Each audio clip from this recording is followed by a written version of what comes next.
Welcome dear students. In last lecture हम लोग aldehyde and ketone की प्रिपरेशन कंप्लीट कर चुके हैं।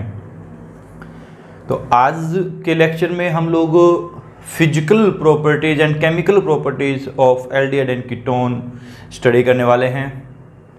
तो पहले हम फिजिकल प्रॉपर्टीज की कुछ बात कर लेते हैं। और फिजिकल प्रॉपर्टीज़ में आपका पहला पॉइंट, जैसा आप लोग सभी लोग पहले से जानते हैं कि फिजिकल प्रॉपर्टी में दो चीज़ें हमें मेनली डिस्कस करनी होती है। जो पहला पॉइंट है वो होता है फिजिकल प्रॉपर्टी में boiling point. Student, boiling point देखिए, सिंपल सी बात समझ में आती है कि जो आपके एल्डिहाइड एंड कीटोन जो हैं, एल्डिहाइड और कीटोन्स जो हैं, इनमें डाइपोल डाइपोल अट्रैक्शन होता है। डाइपोल डाइपोल इंट्रैक्शंस यहां पे होते हैं, ठीक है। एंड अगर मैं इनके बॉइलिंग पॉइंट की बात करूं तो जाहिर सी बात है अल्कोहल से इनके बॉइलिंग पॉइंट कम होंगे, ठीक है। क्यों होंगे? क्योंकि अल्कोहल में इंटरमोलिकुलर हाइड्रोजन बॉन्डिंग प्रेजेंट होती है।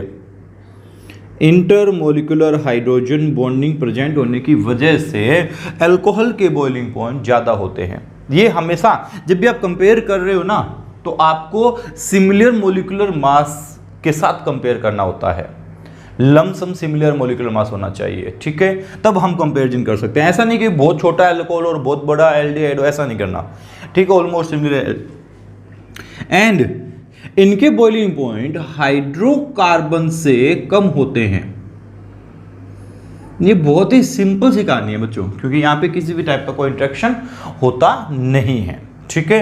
तो ये बॉइलिंग पॉइंट की हमारी बात हो जाती है इस तरीके से। और एक बात आपको मैंने बहुत स्टार्टिंग में बता दी और बहुत कॉमन बात बता दी कि जैसे जैसे आपकी चेन बढ़ेगी बॉइलिंग पॉइंट बढ़ेंगे, बताया था मैंने। जैसे जैसे ब्रांचिंग बढ़ेगी बॉइलिंग पॉइंट कम होंगे, ये बात भी बताई थी मैंने आप लोगों को। तो चलिए अब हम बात कर लेते हैं बच्चों सोल्यूबिलिटी की। सोल्यूबिलिटी, जो हमारे एल्डिहाइड एंड कीटोन्स हैं, जो हमारे एल्डिहाइड और कीटोन्स हैं, वो वाटर में सोल्यूबल तो होते हैं, स्लाइटली सोल्यूबल होते हैं, और लोअर एल्डिहाइड और कीटोन ही सोल्यूबल होते हैं। Lower aldehyde ketones are soluble in water, ठीक है। जो हायर एल्डिहाइड और कीटोन्स जो होते हैं वो आपके ऑर्गेनिक सॉल्वेंट जैसे बेंजीन व एसीटोन, इनमें सोल्यूबल होते हैं स्टूडेंट, ठीक है। तो हमारे एल्डिहाइड और कीटोन वाटर में सोल्यूबल जरूर है, लेकिन लोअर एल्डिहाइड और कीटोन ही है, क्योंकि लोअर एल्डिहाइड और कीटोन जो होते हैं वो वाटर के साथ क्या बनाते हैं? हाइड्रोजन बॉन्डिंग बना लेते हैं। इस तरीके से समझ लीजिएगा, मैं आपको कीटोन का एग्जांपल लेके समझा रहा हूं, ठीक है। और ये हाइड्रोजन बॉन्डिंग बन जाती है हमारे वाटर के मॉलिक्यूल के साथ, इस तरीके से। तो लोअर एल्डिहाइड और कीटोन ही वाटर के साथ हाइड्रोजन बॉन्डिंग फॉर्म कर सकते हैं, हायर एल्डिहाइड और कीटोन नहीं कर सकते। जितना बड़ा ये एल्किल ग्रुप होता जाएगा, जितना बड़ा एल्किल ग्रुप होता जाएगा, उतना ही इस वाटर में सोल्यूबिलिटी कम होती जाएगी, या फिर हम कह सकते हैं सोल्यूबिलिटी कम होती जाएगी। तो हम कह सकते हैं कि चेन अगर बढ़ेगी, कौन सी chain? Alkyl chain.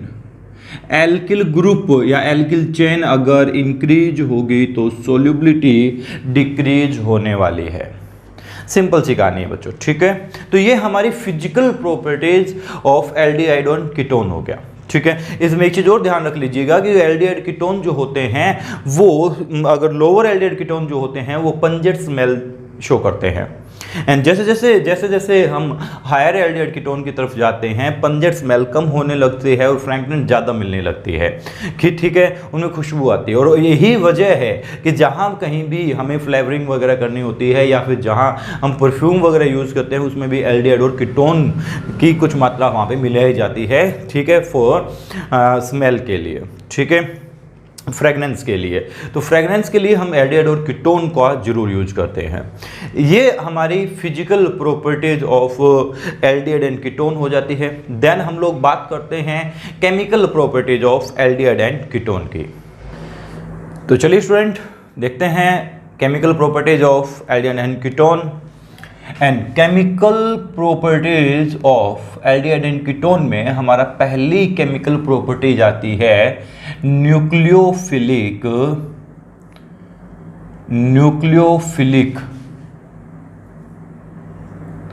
Addition reaction. बहुत ही इंपॉर्टेंट और बेहद इंपॉर्टेंट आपके नीट एंड आईआईटी एग्जाम के पॉइंट ऑफ व्यू से। तो चलिए बात करते हैं। एक बात यहाँ पे मैं आपको अच्छी तरीके से समझा देता हूँ कि these reaction are characteristics reactions of aldehyde and ketone. NAR is a characteristics reactions of aldehyde and ketone. तो फिर ये बात हम कह सकते हैं कि जो कार्बोनिल कंपाउंड्स होते हैं, जैसे एल्डिहाइड और कीटोन है, कार्बोनिल कंपाउंड्स की ये कैरेक्टरिस्टिक्स रिएक्शंस होती हैं। ठीक है, कार्बोनिल कंपाउंड ये रिएक्शन जरूर शो करते हैं। तो चलिए बात करते हैं। ये हमारा कार्बोनिल कंपाउंड, ये एल्डिहाइड भी हो सकता है, कीटोन भी हो सकता है। तो यहाँ हमारा कोई न्यूक्लियोफाइल और इलेक्ट्रोफाइल। चलिए बात करते हैं इसके मैकेनिज्म की, कैसे होती है ये रिएक्शन। तो सिंपल सी कहानी है स्टूडेंट, वेरी सिंपल। ये sp2 कार्बन है, sp2 कार्बन, और इस पे सबसे पहले न्यूक्लियोफाइल आके ऐड होता है। यही इसकी रेट डिटरमाइनिंग स्टेप होता है, या हम कह सकते हैं स्लो स्टेप होता है, क्योंकि हम स्लो स्टेप को ही रेट डिटरमाइनिंग स्टेप कहते हैं। सबसे पहले ये वाले बॉन्ड के इलेक्ट्रॉन आते हैं यहाँ पे, और ये न्यूक्लियोफाइल जो है वो अटैक करता है इस sp2 कार्बन पे, और इस तरीके से ये रिएक्शन पॉसिबल होती है।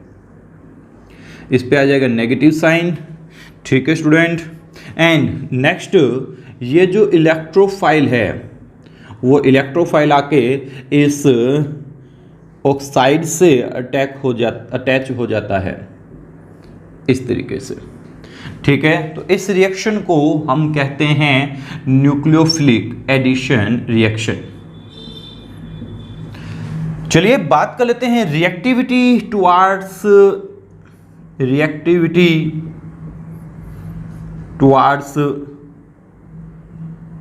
Nucleophilic addition reaction. तो आप लोग अच्छी तरीके से समझ गए होंगे यहां से कि इस कार्बन पे पॉजिटिव चार्ज आने वाला है। जैसे ये इलेक्ट्रॉन यहां पे ट्रांसफर होंगे, इस कार्बन पे पॉजिटिव चार्ज आएगा। अब पॉजिटिव चार्ज जितना ज़्यादा होगा उतना ही हमारा न्यूक्लियोफाइल आकर ज़्यादा अटैक करेगा। यस यू नो, ये इलेक्ट्रॉन यहाँ से यहाँ पे ट्रांसफर होंगे, ट्रांसफर होते ही इस कार्बन पर, इस sp2 कार्बन पर आया पॉजिटिव चार्ज। अब पॉजिटिव चार्ज आया, तब जितना ज़्यादा पॉजिटिव चार्ज होगा उतना ही ज़्यादा हमारा न्यूक्लियोफाइल इस पर अटैक करेगा। तो रिएक्टिविटी हो गई। तो हम कह सकते हैं positive charge on sp2 carbon, जितना ज़्यादा होगा उतना ज़्यादा अटैक होगा। एंड ध्यान से समझिएगा, यहाँ के लगे हुए ग्रुप, यहाँ पे जो अटैच्ड ग्रुप हैं, एल्किल ग्रुप हो सकते हैं, एक एल्किल एक हाइड्रोजन ग्रुप हो सकते हैं। ठीक है, तो जितने बड़े ग्रुप अगर यहाँ पे लगे होंगे, जितने बड़े ग्रुप लगे होंगे, इस न्यूक्लियोफाइल का अटैक होना उतना कम हो जाएगा। जितने बड़े बड़े ग्रुप यहाँ पे होंगे उतना अटैक ऑफ न्यूक्लियोफाइल जो है, rate of attack of nucleophile क्या हो जाएगी, कम हो जाएगी। मतलब हम लोगों को यहाँ पे ग्रुप जो चाहिए वो छोटे छोटे ग्रुप चाहिए। यस यू नो, तो छोटे छोटे ग्रुप को देखकर हम क्या करेंगे, न्यूक्लियोफाइल का अटैक करवाएंगे। अगर छोटे छोटे ग्रुप होंगे तो न्यूक्लियोफाइल जल्दी आके अटैक करेगा। तुम कह सकते हैं कि यहाँ पे हमें स्टेरिक हिंड्रेंस कम चाहिए। स्टेरिक हिंड्रेंस क्या चाहिए स्टूडेंट, हमें कम चाहिए। तो ये हमारी रिएक्टिविटी टुवार्ड्स NAR हो जाती है। ठीक है, reactivity towards NAR nucleophilic addition reaction.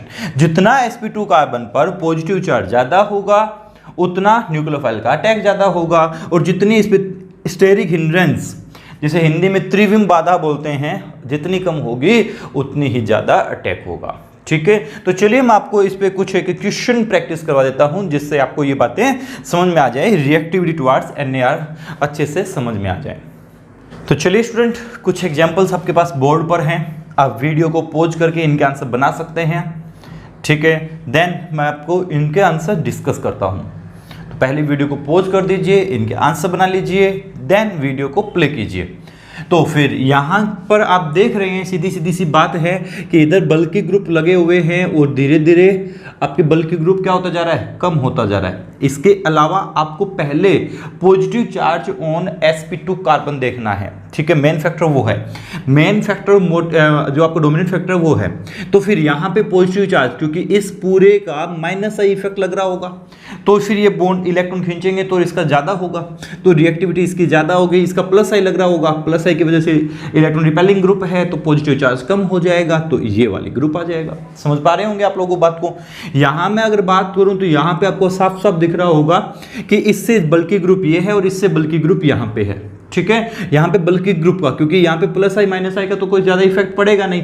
ठीक है, ऑलमोस्ट सारे प्लस आई शो कर रहे हैं, तो इसलिए यहाँ पे बल्कि ग्रुप का इफेक्ट जो है वो मेजर इफेक्ट होगा। ठीक है, चलिए यहाँ की बात करते हैं। तो यहाँ पे आपको साफ साफ दिख रहा होगा कि बल्कि ग्रुप लगे हुए हैं, यहाँ पे इधर जाने पे बल्कि ग्रुप बड़े हो रहे हैं, तो इसका फिर से ऑर्डर यही आने वाला है। एक चीज यहाँ पे समझिए, दोनों चीजों में आप लोग अच्छी तरीके से, कि एल्डिहाइड जो होते हैं वो मोर रिएक्टिव होते हैं, aldehyde are more reactive than ketone towards NAR। Aldehyde are more reactive than ketones towards NAR। Why? क्योंकि एल्डिहाइड में एक एल्किल ग्रुप और दूसरा हाइड्रोजन होता है, जबकि कीटोन में दोनों आपके एल्किल ग्रुप होते हैं। ठीक है, चलिए यहाँ की बात करते हैं। तो इस NO2 का माइनस आई इफेक्ट लगेगा एंड माइनस M इफेक्ट लगेगा, तो ये इलेक्ट्रॉन विड्रॉइंग ग्रुप है, इलेक्ट्रॉन विड्रॉइंग ग्रुप है, तो यहाँ पे पॉजिटिव चार्ज जो है वो इंक्रीज हो जाएगा। यस और नो? एंड यहाँ पे कोई ग्रुप लगा हुआ ही नहीं है, ये वाला plus hyper H conjugation effect दिखा रहा है एंड प्लस आई इफेक्ट दिखा रहा है। दोनों इफेक्ट जो होते हैं वो इलेक्ट्रॉन डोनर ग्रुप होते हैं दोनों ही, तो इस वजह से इस पे पॉजिटिव चार्ज जो है वो डिक्रीज हो जाएगा स्टूडेंट। ठीक है बच्चों, तो इस वजह से इसकी रिएक्टिविटी जो है वो फास्ट होगी और धीरे धीरे रिएक्टिविटी क्या होती जाएगी, कम होती जाएगी। तो ये रिएक्टिविटी ऑर्डर हमारा इस तरीके से बनता है। ठीक है, देन हम सबसे इंपॉर्टेंट बात करते हैं कि न्यूक्लियोफिलिक एडिशन रिएक्शन पर कैटलिस्ट का क्या रोल होता है। क्योंकि कई रिएक्शंस आप लोगों ने देखी होगी कि न्यूक्लियोफिलिक एडिशन रिएक्शन हो रही है, लेकिन कुछ रिएक्शन आपकी होती है, आपकी कुछ रिएक्शन तो होती है एसिडिक कैटलिस्ट के प्रेजेंस में, और कुछ रिएक्शन होती है बेसिक कैटलिस्ट के प्रेजेंस में। ये बहुत बड़ा पंगा होता है, तो मैं आपको यहाँ पे इसको बिल्कुल अच्छी तरीके से एक्सप्लेन कर देने वाला हूँ कि कब तो न्यूक्लियोफिलिक एडिशन रिएक्शन हमारी एसिडिक कैटलिस्ट के प्रेजेंस में होगी और कब न्यूक्लियोफिलिक एडिशन रिएक्शन हमारी बेसिक कैटलिस्ट के प्रेजेंस में होगी। ठीक है, आज के बाद आपको इसमें कोई डाउट नहीं रहने वाला है। तो चलिए स्टूडेंट देखते हैं effect of catalyst on NAR। Effect of catalyst on nucleophilic addition reaction. पहली बात कर लेते हैं एसिडिक कैटलिस्ट की। कब हम एसिडिक कैटलिस्ट कंसीडर करना होता है और कब हमें बेसिक कैटलिस्ट कंसीडर करना होता है, उसी की बात कर रहा हूँ। इफ न्यूक्लियोफाइल अगर आपका न्यूट्रल हो, इफ न्यूक्लियोफाइल आर न्यूट्रल हो, तो हमें क्या कंसीडर करना होता है, हमें एसिडिक कैटलिस्ट, ठीक है, या फिर reaction occurs in beaker medium. At this situation reaction occurs in beaker acidic medium. ऐसा क्यों होता है तो देख लीजिए, समझ लीजिए बात को। सपोज दैट मेरे पास ये वाला कुछ कंपाउंड था, ठीक है, और मुझे रिएक्शन करवाने को बोला गया हाइड्रोजन से रिएक्शन करवाने के लिए बोला गया। तो hydrogen is a neutral nucleophile, this is neutral nucleophile and neutral nucleophile है, इसी वजह से इसका स्लो अटैक होगा, स्लो अटैक होगा। तो हमारे पास हम कह सकते हैं कि हमारी रिएक्शन जो होगी वो स्लो होगी, स्लो रिएक्शन। तो हमें क्या करना होता है, हमें इस रिएक्शन में एसिडिक मीडियम लेना होता है, वीकर एसिडिक मीडियम, ध्यान रखना बच्चों, स्ट्रॉन्गर नहीं, weaker acidic medium. And in this situation अपनी जो रिएक्शन है वो फास्ट हो जाएगी, अटैक जो होता है वो थोड़ा फास्ट हो जाएगा, ठीक है। इस तरीके से हम जब रिएक्शन करवाएंगे, क्योंकि एसिडिक मीडियम में जल्दी से बॉन्ड इधर के इधर सरकेंगे और इस तरीके से रिएक्शन पॉसिबल हो जाएगी बहुत जल्दी से, और फटाफट इस पे अटैक हो जाएगा हमारे न्यूक्लियोफाइल का, हाइड्रोजन का, ठीक है। इस पे अटैक हो जाएगा। ये अटैक जो है वो फास्ट अटैक होगा, ठीक है, फास्ट अटैक होगा देन इस रिएक्शन की, ठीक है, एंड फास्ट रिएक्शन होगी। तो जब कभी भी न्यूट्रल इलेक्ट्रोफाइल दिया हुआ हो, न्यूट्रल इलेक्ट्रोफाइल दिया हुआ हो, in this condition we consider this reaction in acidic medium, ठीक है स्टूडेंट। तो हम एसिडिक मीडियम का यूज उस कंडीशन में करना होता है। ऐसे ही एक क्वेश्चन जो था वो प्रीवियस ईयर आपके मेडिकल एंट्रेंस एग्जाम में आया हुआ है, मैं आपके साथ वो डिस्कस करता हूँ। तो ये वो क्वेश्चन है जो previous year medical entrance exam में पूछा गया था। मुझे ये तो याद नहीं कि कौन से ईयर में पूछा गया था, लेकिन जरूर पूछा हुआ क्वेश्चन है। तो चलिए देखते हैं इस क्वेश्चन को, कि बिल्कुल सिंपल सी रिएक्शन है, ये वाला यहाँ से हट जाने वाला है और ये डिजिट हमारा जुड़ जाने वाला है। तो यहाँ पे पूछा गया है कि ये रिएक्शन जो है वो कौन सी pH पे कंप्लीट होगी, ठीक है। तो फिर ये रिएक्शन में आपको देखना है बच्चों कि इस वाले का अगर जो न्यूक्लियोफाइल है वो न्यूट्रल है, यस यू नो, ये न्यूट्रल न्यूक्लियोफाइल है, और न्यूट्रल न्यूक्लियोफाइल है तो एसिडिक मीडियम में कंप्लीट होगा। एसिडिक मीडियम में कंप्लीट होगा तो ये तो हमारा न्यूट्रल हो गया, ये हमारा बेसिक हो गया, ये हटा दिया हमने दोनों ऑप्शन। अब ये हमारा स्ट्रोंगर एसिडिक मीडियम हो गया एंड ये हमारा वीकर एसिडिक मीडियम हो गया। तो फिर सिंपल सा आंसर वीकर एसिडिक मीडियम। कोई कैलकुलेशन वगैरह नहीं है इसकी, बस याद रखना है, ठीक है, अच्छी तरीके से इसे माइंड में रखना होता है कि अगर न्यूट्रल न्यूक्लियोफाइल हमने कंसीडर किया हुआ है, हमें दिया हुआ है, तो हम वो रिएक्शन जो है वो वीकर एसिडिक मीडियम में कंप्लीट करवाएंगे, ठीक है स्टूडेंट। तो चलिए अब हम बात कर लेते हैं बेसिक मीडियम की। तो चलिए स्टूडेंट बात कर लेते हैं बेसिक कैटलिस्ट की इन NaR। Second point, basic catalyst. तो ध्यान से समझिएगा, if reagent are poor source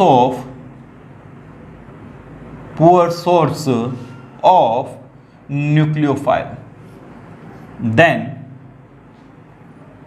this reaction completed in basic medium, और बेसिक कैटलिस्ट, ठीक है, completed in the presence of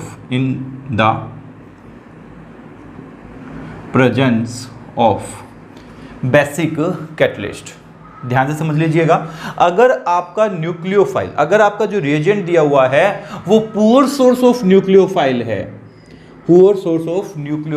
then जो रिएक्शन है वो कंप्लीट होगी हमारी बेसिक कैटलिस्ट की प्रेजेंस में। देखिएगा, अपन फिर से एक एग्जांपल लेके इस बात को मैं आपको क्लियर कर देता हूं। अगर मैंने इसकी रिएक्शन जो है वो HCN से करवाई, किससे करवाई? HCN से करवाई, तो फिर आप लोग जानते हैं HCN is a weak acid, तो इसका डिसोसिएशन कंप्लीटली होगा नहीं, डिसोसिएशन कंप्लीटली नहीं होगा, तो फिर यहां पे लेस कंसंट्रेशन हमें मिलेगी CN- की, लेस कंसंट्रेशन मिलेगी तो ये लेस रिएक्टिव होगा,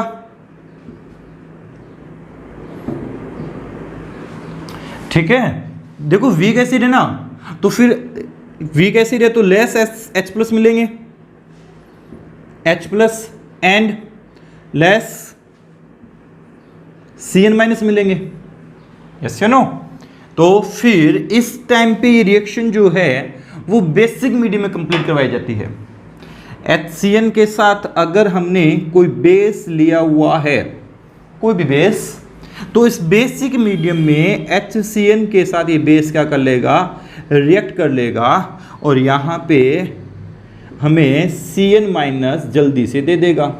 तो जल्दी से हमें न्यूक्लियोफाइल मिल जाएगा, जल्दी से न्यूक्लियोफाइल मिल जाएगा। तो ये reaction more concentration of nucleophile मिला, और मोर कंसंट्रेशन ऑफ न्यूक्लियोफाइल मिलेगा तो मोर रिएक्टिव होगी ये रिएक्शन। ये रिएक्शन क्या होगी, मोर रिएक्टिव होगी। समझ पा रहे हैं बात को? तो in the presence of poor source of nucleophile, अगर ऐसा कोई रिएजेंट हमने ले रखा है तो फिर ये रिएक्शन जो है वो बेसिक मीडियम में कंप्लीट होने वाली है, बेसिक कैटलिस्ट की प्रेजेंस में कंप्लीट होने वाली है। तो ये था वो सिलसिला, वो कंफ्यूजन जो अक्सर बच्चों को आता है, ठीक है। जो अच्छे हाई लेवल पे पढ़ने की कोशिश करते हैं उनको ये कंडीशन जरूर, उनके सामने ये प्रॉब्लम जरूर वो फेस करते हैं। और जो लो क्वालिटी में पढ़ते हैं, लो लेवल से पढ़ते हैं, उन्हें इन बातों से फर्क ही नहीं पड़ता। जो गहराई से नहीं पढ़ते हैं, जो डीपली नहीं पढ़ते हैं, उनको इन बातों से फर्क ही नहीं पड़ता। वो सीधा रट्टा मारते हैं कि ठीक है ये भी रिएक्शन बेसिक मीडियम में हो गई, ये रिएक्शन एसिडिक कैटलिस्ट की प्रेजेंस में हो गई। लेकिन यहाँ जो स्टूडेंट डीपली स्टडी करता है उनको इन बातों से फर्क पड़ता है। And in IIT and medical entrance exam, वहाँ पर ये जरूर ऐसी बातों से फर्क पड़ेगा, क्योंकि वहाँ पर ऐसी ही बातें पूछी जाती है। नॉर्मली जो बातें होती हैं वो नहीं पूछी जाती हैं, ऐसे ही क्वेश्चन वहाँ पे ज़्यादातर पूछे जाते हैं। तो आप इन बातों को ध्यान रखना। मैं एक बार और आपको रिवाइज करवा देता हूँ कि जो न्यूक्लियोफिलिक एडिशन रिएक्शन है वो कब एसिडिक कैटलिस्ट की प्रेजेंस में होगी, जब आपको न्यूट्रल न्यूक्लियोफाइल दिया हुआ होता है, तब वो रिएक्शन एसिडिक कैटलिस्ट की प्रेजेंस में होगी। एंड अगर हमारे पास वीक एसिड वगैरह कुछ दिया हुआ है या पुअर सोर्स ऑफ न्यूक्लियोफाइल अगर हमें रिएजेंट दिया हुआ है, तो हमारी NaR जो है वो बेसिक कैटलिस्ट की प्रेजेंस में कंप्लीट होगी। ठीक है स्टूडेंट, तो चलिए अब हम एग्जांपल्स ऑफ बात करते हैं, एग्जांपल्स ऑफ NaR की। कुछ एग्जांपल्स हम आज के लेक्चर में कंसीडर करेंगे और कुछ एग्जांपल हम नेक्स्ट लेक्चर के अंदर कंसीडर करेंगे। ठीक है, तो हम बात करते हैं examples of nucleophilic addition reactions की। तो चलिए student, examples of nucleophilic addition reactions या टाइप्स ऑफ बोल सकते हो आप लोग। Examples of nucleophilic addition reactions, इसमें पहला टाइप है addition of HCN, addition of HCN। तो चलिए बात करते हैं। हमारे पास कोई भी कार्बोनिल कंपाउंड, इस कार्बोनिल कंपाउंड पे हम HCN को अटैक करवाने वाले हैं। आप लोग पहले से जानते हैं ये बेसिक मीडियम में रिएक्शन आपकी कंप्लीट होने वाली है। तो यहाँ पे पार्शियल पॉजिटिव चार्ज, यहाँ पे पार्शियल नेगेटिव चार्ज। मैकेनिज्म आप लोग सब लोग जानते हैं, क्या रहेगी इस तरीके से। सबसे पहले Cn नेगेटिव आकर अटैक करेगा in the presence of basic medium. मैं लिख नहीं रहा लेकिन कंसीडर करना, ध्यान रखना। ये वाली बात इधर आएगी और ये वाले जाके इस पे अटैक करेंगे। ठीक है, और यही रेट डिटरमाइनिंग स्टेप होगा, यही आपका स्लो स्टेप होगा। तो देन हमारे पास इस तरीके से नेगेटिव चार्ज इस पे आ जाएगा और इस पे Cn लग जाएगा, और उसके बाद जो H प्लस है वो H प्लस आके इस पे अटैक करेगा और यहाँ से फॉर्मेशन हो जाएगा हमारे पास साइनोहाइड्रीन का। इसका नाम होता है साइनोहाइड्रीन। ये बात जरूर ध्यान रखना स्टूडेंट, साइनोहाइड्रीन। ठीक है, बहुत इंपॉर्टेंट कहानी है यहाँ की। ये कार्बन जो था वो sp2 कार्बन था। बार बार मैं इस बात को बोल रहा हूँ, तो कोई ना कोई रीजन जरूर होगा। मैं आज के लेक्चर में कुछ क्वेश्चन आपको करवाने वाला हूँ, आप जरूर ध्यान रखिएगा। तो चलिए, ये हमारी रिएक्शन हो जाती है और यहाँ से जो फॉर्मेशन है वो हमारे पास साइनोहाइड्रीन का हो जाता है। एक एग्जाम्पल कंसिडर कर लेते हैं। इसमें हमारे पास CH3 C double bond O CH3 हो और उस पर एडिशन हमें HCN का करवाना हो, तो क्या कुछ फॉर्मेशन होने वाला है। मैकेनिज्म से बताऊं तो इन मैकेनिज्म आप लोग जानते हैं स्टूडेंट कि ये CH3, ये C डबल बॉन्ड O, ये CH3 और Cn माइनस आके सबसे पहले अटैक करने वाला है बॉन्ड के इलेक्ट्रॉन इस तरफ जाएंगे, ये वाले बॉन्ड के इलेक्ट्रॉन यहाँ पे अटैक करेंगे। तो ये CH3, ये ऑक्सीजन पे नेगेटिव चार्ज और ये CH3 और यहाँ आ गया Cn। देन उसके बाद H प्लस आके अटैक करने वाला है, H प्लस आके यहाँ पे अटैक करेगा तो फिर साइनोहाइड्रीन का फॉर्मेशन हो जाता है। किसका फॉर्मेशन हो जाता है स्टूडेंट? ये साइनोहाइड्रीन का फॉर्मेशन यहाँ पे हो जाता है इस तरीके से। ठीक है, चलिए कुछ और एग्जांपल इसमें कंसीडर करते हैं। एक एल्डिहाइड का एग्जांपल इसमें कंसीडर कर लेते हैं। सबसे छोटे वाला एल्डिहाइड यहाँ पे लेते हैं। ये देखिएगा इस तरीके का एल्डिहाइड और इसकी रिएक्शन हम HCN कैसे करवाते हैं। मैकेनिज्म के विदाउट मैकेनिज्म आपको इसका फाइनली आंसर लिख देता हूँ। ठीक है, इस तरीके से हमारे पास ये कंपाउंड बन जाएगा। यहाँ पे एक गौर कीजिएगा, ये वाला कार्बन जो है वो यहाँ पे किरेल कार्बन हमें मिल रहा है। ठीक है, ये वाला कौन सा कार्बन मिल रहा है? किरेल कार्बन मिल रहा है। अभी मैं आपको इस पे कुछ बेसिक क्वेश्चन करवाने वाला हूँ, इसीलिए मैंने आपको ये रिमेंबर करवाया है। ठीक है, तो चलिए बात सुनिए ध्यान से कि इसके बाद की कुछ रिएक्शंस होती है जो आप लोगों को पता है, मैं पहले ही बता चुका हूँ। मैं पहले ही एल्किल हैलाइड वाले चैप्टर में ये अच्छी तरीके से बता चुका हूँ। ठीक है, अगर मैं इसका पार्शियल हाइड्रोलाइसिस करवाता हूँ, पार्शियल हाइड्रोलाइसिस, आप सबको पता है ये बात, मैं पहले से आपको अच्छी तरीके से एक्सप्लेन कर चुका हूँ। और जिन लोगों को ये नहीं पता है वो प्रीवियस लेक्चर के अंदर जाके देखें बच्चों। ठीक है, चलिए तो ये वाले यहाँ पे हमारे पास पार्शियल हाइड्रोलाइसिस से ये वाला कंपाउंड हमें मिलेगा। नो डाउट, सिंपल सी बात है, सिंपल सी कहानी है। ठीक है, ये वाली कंपाउंड यहाँ पे ये चेंज हुआ है। हमने ये बात जब हमने CN बनाया था, हमने साइनाइड बनाया था, तब भी बताई थी। एंड इसके बाद इसका कंप्लीट हाइड्रोलाइसिस, कंप्लीट हाइड्रोलाइसिस जब हम इसका करवा देंगे तो हमें यहाँ से COOH, H एंड OH, कुछ लोग इसका नाम जानते होंगे, इसे कहते हैं lactic acid student, lactic acid, या फिर हम इसे कह सकते हैं alpha hydroxy acid, alpha hydroxy acid हम इसे बोल सकते हैं। एंड जब इसका रिडक्शन करवाया जाता है, जब इसका रिडक्शन करवाया जाता है, ये बात भी आप लोग जानते होंगे शायद, रिडक्शन करवाया जाता है तो फिर यहाँ पे कुछ इस तरीके के चेंजेज हो जाते हैं। मैं आपको मैकेनिज्म वगैरह कुछ नहीं बता रहा इनकी, क्योंकि मैं पहले से डिस्कस कर चुका हूँ। ये यहाँ पे चेंज हुआ है, ये यहाँ पे कंप्लीट हाइड्रोलाइसिस की वजह से हुआ है। यहाँ पर भी एक किरेल कार्बन है, किरेल कार्बन तो तीनों में ही है, सब में किरेल कार्बन ही है। ठीक है, इसे लैक्टिक एसिड कहते हैं और ये अल्फा हाइड्रोक्सी एसिड भी कहलाता है। ठीक है स्टूडेंट, तो ये हमारे पास साइनोहाइड्रीन की रिएक्शन थी। अब इस पर कुछ बेसिक पे कुछ प्रीवियस ईयर में मेडिकल एंट्रेंस एग्जाम में आए हुए कुछ क्वेश्चन हम कंसीडर करते हैं। तो चलिए स्टूडेंट, ये आपका क्वेश्चन है, previous year medical entrance exam में पूछा हुआ क्वेश्चन है। आप एक बार वीडियो को पॉज करके इसका आंसर बना लीजिए, फिर हम डिस्कस करते हैं। ठीक है स्टूडेंट, तो चलिए आपसे पूछा गया है which of the flowing compound gives optically active cyanohydrin with HCN। HCN के साथ कौन ऑप्टिकली एक्टिव साइनोहाइड्रीन बनाएगा? तो फिर आप समझ पा रहे हैं ये वाला कुछ हटना तो है नहीं, इससे वहीं पे जाके जुड़ेगा, तो फिर ये वाला तो नहीं बनाएगा, ये वाला भी, ये वाला बना सकता है क्या?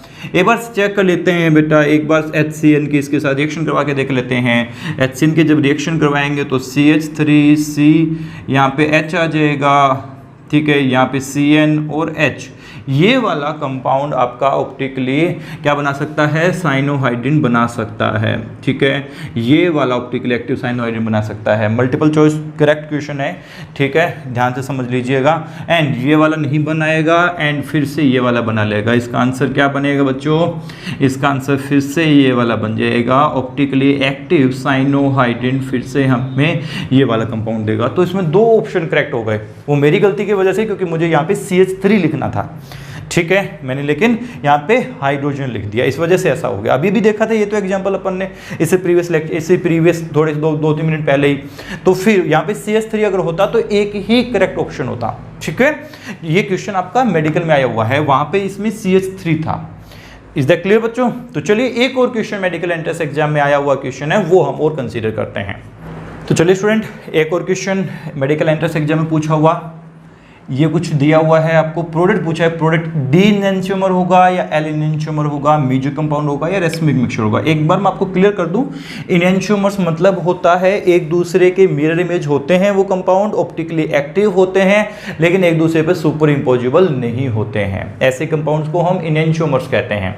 एंड एनेंटियोमर्स का equimolar mixture of enantiomers is called racemic mixture, यह बात आप लोग जानते हैं। एंड मेजो कंपाउंड वो होते हैं जिनमें एक से ज्यादा किरेल कार्बन होते हैं लेकिन उनमें कहीं ना कहीं POS प्लेन ऑफ सिमेट्री जरूर होती है, और इस वजह से मेजो कंपाउंड जो है वो ऑप्टिकली इनएक्टिव होते हैं। इनमें एक से ज्यादा किरेल कार्बन होते हैं एंड प्लेन ऑफ सिमेट्री होती है, इस वजह से मेजो कंपाउंड जो है वो इनएक्टिव होते हैं। रेसमिक मिक्सचर आप लोग जानते ही हैं कि equimolar mixture of enantiomers is called racemic mixture. ठीक है बच्चों, तो ये रेसमिक मिक्सचर होता है। तो चलिए इसका आंसर बनाइए, आप लोग पहले वीडियो को पॉज कर दीजिए, देन इसका आंसर बनाइए। ठीक है, तो चलिए इस क्वेश्चन को डिस्कस करते हैं। तो सबसे पहले हमारे पास ये वाला हमारा कंपाउंड, तो ये हमारे पास हुआ हमारा कंपाउंड जिस पे हमें अटैक करवाना है। तो ये हमारा sp2 कार्बन है, यस यू नो। सबसे पहले ये वाले बॉन्ड के इलेक्ट्रॉन इधर आएंगे, इधर आने के बाद ये हमारा प्लेनर है, ये बात तो आप लोग जानते ही हैं। तो फिर जो Cn- आने वाला है वो Cn- हो सकता है इस प्लेन के पीछे की डायरेक्शन से आए, और हो सकता है इस प्लेन के वो आगे की डायरेक्शन से आके इस पे अटैक करे। कुछ भी हो सकता है, आधा आधा भी हो सकता है कि आधा Cn- उस प्लेन के पीछे से जाए, आधा Cn- इस प्लेन के आगे से आए। ठीक है, तो इस वक्त हमारे पास 2 कंडीशन पॉसिबल हो सकती है, और वो कंडीशन कौन सी कि ऑक्सीजन पे आ जाएगा नेगेटिव साइन, और हमारा Cn- ये अटैक किया Cn- ने, साइनाइड ने कहाँ से, फ्रंट से। ठीक है, और ये हमारा H+, जो H+ कहाँ होगा, हाइड्रोजन कहाँ होगा, इसके बैक साइड में, और ये CH3 इस प्लेन के अंदर। एंड ऐसा हो सकता था कि फिर हमारा जो साइनाइड था वो तो बैक साइड से अटैक करता, और जो हाइड्रोजन था वो फ्रंट साइड में बच जाता। ठीक है, एंड जो CH3 था वो उसी प्लेन में चला जाता। तो ऐसा होने की कंडीशन, मतलब इसके बैक साइड से आके अटैक करने की कंडीशन और फ्रंट साइड से आके अटैक करने की कंडीशन 50-50% हो सकती है। उससे प्रीवियस लेक्चर में भी मैंने आपको बताया था 50-50% नहीं होती है, ये कम ज़्यादा होती है, ये बात भी हम डिस्कस कर चुके हैं स्टूडेंट। तो फिर ये मिलेंगे, और एंड देन इसके बाद हमें 50% ये मिलेगा, मतलब 50 से थोड़ा बहुत कम हो सकता है, 50 से थोड़ा बहुत ज़्यादा हो सकता है। ठीक है, तो इक्विमोलर मिलेंगे। तो फिर इसके बाद हमारा प्रोडक्ट जो बन जाएगा वो प्रोडक्ट इस तरीके का फॉर्म हो जाएगा। ठीक है, तो हम कह सकते हैं स्टूडेंट, ये फिर H+ आके अटैक करेगा, तो हम कह सकते हैं कि हमें यहाँ से रेसमिक मिक्सचर मिलेगा। क्या मिलेगा, रेसमिक मिक्सचर मिलेगा। ठीक है, क्योंकि दोनों के दोनों जो हैं वो ऑप्टिकली एक्टिव हैं, किरेल कार्बन प्रेजेंट है, यस यू नो, ये रहा किरेल कार्बन यहाँ पे। ठीक है, अगर ये S हुआ तो ये R होगा, ये R हुआ तो ये S होगा, तो देन हमारा आंसर क्या मिलेगा, रेसमिक मिक्सचर मिलेगा। तो ये हमारे कुछ क्वेश्चंस हो गए, इसका आंसर 4th होगा। ठीक है स्टूडेंट, तो मेडिकल में प्रीवियस ईयर में पूछे हुए क्वेश्चंस मैंने आपसे डिस्कस कर लिए, और some examples of NAR discuss in next lecture. ठीक है, हम अगले लेक्चर में उन्हें कंसीडर करेंगे, कुछ एग्जांपल्स और भी हैं, उन्हें हम अगले लेक्चर में डिस्कस करने वाले हैं। Thank you student.